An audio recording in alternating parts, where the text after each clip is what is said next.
कैसे हैं दोस्तों। क्या आप जानते हैं कि ब्राजील दुनिया का ऐसा मुल्क है जहां पर ना सिर्फ बड़े पैमाने पर जंगलात हैं बल्कि बहुत खूबसूरत आइलैंड्स भी हैं। और उनमें से कुछ आइलैंड्स तो ऐसे भी हैं जो कि खूबसूरत होने के साथ साथ बहुत खतरनाक भी हैं, यानी वहां पर इंसानों का जाना खतरनाक भी हो सकता है और खतरे का बायस भी बन सकता है। लेकिन उनमें से एक आइलैंड ऐसा भी है जो कि इतना ज्यादा खतरनाक है कि वहां की इंतजामिया और गवर्नमेंट ने वहां पर जाने पर पाबंदी लगा रखी है और उसे नो गो एरिया बना रखा है। और अगर किसी हद तक देखें तो इंतजामिया का ये फैसला तकरीबन 100% तक दुरुस्त भी है, क्योंकि उस पूरे के पूरे आइलैंड पर दुनिया के खतरनाक तरीन सांपों का कब्जा है और उनकी तादाद वहां हजारों में है। एक तहकीक के मुताबिक यहाँ पर हर तकरीबन 2 से 4 मुरब्बा फुट के एरिए पर एक सांप जरूर मौजूद है। यानी आप ये कह सकते हैं कि अगर आप इस आइलैंड पर पैदल चलना शुरू कर दें तो आपको 1 या 2 कदम चलने पर एक सांप जरूर दिखाई देगा जो कि आपको डस भी सकता है या आप पर हमला भी कर सकता है। वैसे तो यहाँ पर सांपों की काफी इकसाम पाई जाती हैं, लेकिन यहाँ पर एक सांपों की ऐसी किस्म है जिसका शुमार दुनिया के सबसे खतरनाक तरीन सांपों में होता है, जिसको गोल्डन लैंस हेड का नाम दिया गया है। दोस्तों ये सांप इतना ज्यादा खतरनाक है कि ये अगर किसी जानदार या इंसान को डस ले तो उसका जिस्म उसकी हड्डियों से जुदा होने लगता है, यानी उसका मांस उसकी हड्डियों से जुदा होने लगता है और वो 1 ही घंटे के अंदर तड़प तड़प कर मारा जाता है। सांपों की जो ये किस्म है ये वाइपर सांपों की नस्ल की फैमिली से काफी ज्यादा मुशाबत रखती है, यानी आप इनको वाइपर के करीबी कजन भी कह सकते हैं। लेकिन ये वाइपर सांपों से तकरीबन 5 गुना ज्यादा जहरीले होते हैं और ये कुछ जहरीले इसलिए भी ज्यादा हैं क्योंकि इन्होंने इतने सालों के अंदर खुद को जहरीला किया भी है।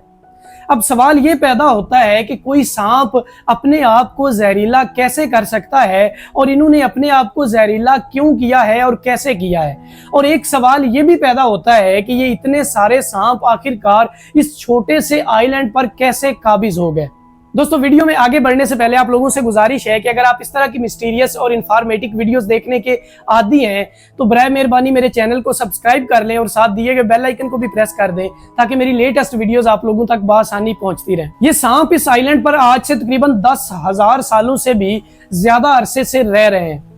क्योंकि उस वक्त इस आइलैंड का मेनलैंड ब्राजील के साथ जमीनी राब्ता था और ये मेनलैंड ब्राजील के साथ कनेक्टेड था। तो आहिस्ता आहिस्ता ये आइलैंड मेनलैंड ब्राजील से डिस्कनेक्टेड होता गया और एक वक्त ऐसा भी आया जब इसका जमीनी राब्ता मुकम्मल तौर पर मेनलैंड ब्राजील से डिस्कनेक्ट हो गया और उस वक्त इस पर जितने भी सांप मौजूद थे वो यहीं पर ट्रैप होकर रह गए। फिर वक्त के साथ साथ ना सिर्फ इनकी तादाद में इजाफा हुआ बल्कि इन्होंने खुद को और जहरीला किया। और रही बात इनकी इतने ज्यादा जहरीले होने की, तो इनको खुद को इतना ज्यादा जहरीला करना इनकी मजबूरी भी थी, क्योंकि जब ये इस आइलैंड पर ट्रैप हुए थे तो इनके साथ जितने भी जमीनी जानवर उस वक्त छोटे छोटे ट्रैप होकर इस आइलैंड पर मौजूद थे, इन्होंने कुछ ही सालों के अंदर उनको मार कर उनका सफाया कर दिया था और अब इनके पास कोई भी और ऑप्शन मौजूद नहीं था कि ये दरख्तों पर चढ़ें और परिंदों का शिकार करें। तो फिर वक्त के साथ साथ ना सिर्फ इन्होंने दरख्तों पर चढ़ना सीख लिया बल्कि खुद को और भी जहरीला करके परिंदों का शिकार करना भी सीख लिया। अब आप ये सोचें कि जब कोई सांप किसी परिंदे को डसता है तो वो कुछ सेकंड तक तो जिंदा रहता है, यानी वो उड़ सकता है, उसके बाद मारा जाता है।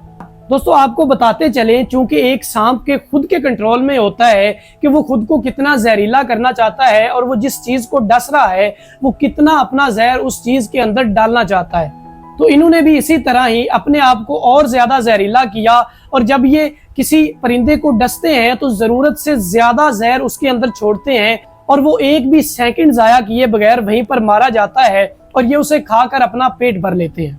और साल 1909 से लेकर आज तक वहां पर कोई भी इंसान नहीं रहता। जो आखिरी इंसान यहाँ पर रहता था वो साल 1909 में वहां पर एक लाइट हाउस की देखभाल करता था जो कि जहाजों को रास्ता दिखाने के लिए काम आते हैं।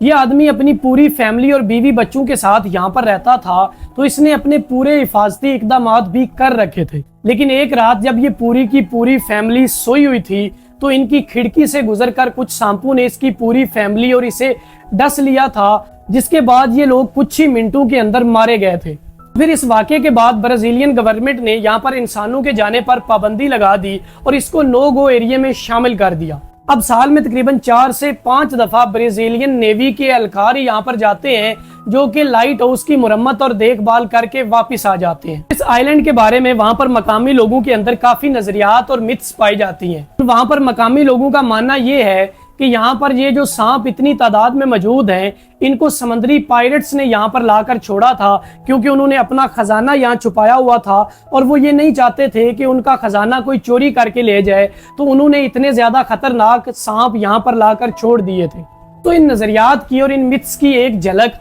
आपको एक मशहूर हॉलीवुड मूवी में भी नजर आएगी, जिसका नाम है पायरेट्स ऑफ कैरिबियन। लेकिन दोस्तों, साइंसी एतबार और यहाँ पर हुई रिसर्च के बाद अगर ये देखें तो ये जो मिथ्स हैं ये सिर्फ मफरूजे हैं जो कि बेबुनियाद हैं, क्योंकि यहाँ पर अगर समुद्री डाकू ये खतरनाक सांप लाकर छोड़ते तो ये उनके लिए भी खतरनाक हो सकते थे, और उनको पता था कि अगर वो यहाँ पर ये सांप लाकर छोड़ेंगे तो वो यहाँ पर इस आइलैंड पर खुद भी नहीं जा सकते। दोस्तों, मैं उम्मीद करता हूँ कि आप लोगों को मेरी आज की वीडियो अच्छी लगी होगी, और अगर आप लोगों को मेरी आज की वीडियो अच्छी लगी है तो मेरी वीडियो को लाइक कीजिएगा, शेयर कीजिएगा और मेरे चैनल को सब्सक्राइब करना ना भूलिएगा। मिलते हैं एक नई और अच्छी वीडियो में, तब तक के लिए अपना बहुत सारा ख्याल रखिएगा। अल्लाह हाफिज।